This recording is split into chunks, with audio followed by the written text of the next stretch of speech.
ठाणे जिल्ह्यातील वाढती पाणी टंचाई, वेगानं होणारं शहरीकरण आणि भविष्यातील जलसुरक्षेचा गंभीर प्रश्न आज विधान परिषदेत कोकण पदवीधर मतदारसंघाचे आमदार ॲडव्होकेट निरंजन डावखरे यांनी लक्षवेधी सूचनेद्वारे प्रभावीपणे उपस्थित केला.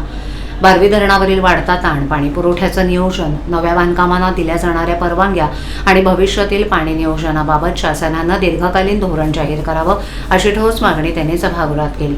सभागृहात बोलताना आमदार डावखरे यांनी सांगितलं की बारवी धरण हे ठाणे जिल्ह्यासह कल्याण, डोंबिवली, अंबरनाथ, बदलापूर, उल्हासनगर आणि परिसरातील लाखो नागरिकांसाठी जीवनवाहिनी आहे.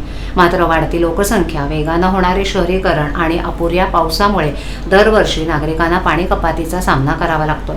अनेक भागांमध्ये नियोजित पाणीपुरवठा बंद करण्याची वेळ येत असून या परिस्थितीवर कायमस्वरूपी उपाययोजना करण्याची गरज त्यांनी अधोरेखित केली.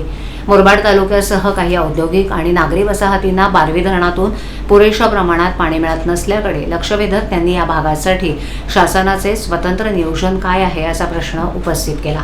उपलब्ध पाणीसाठ्याचं योग्य फेरनियोजन, औद्योगिक आणि नागरी वापरामध्ये संतुलन तसंच भविष्यातील गरजा लक्षात घेऊन दीर्घकालीन जलधोरण तयार करण्याची मागणी त्यांनी केली.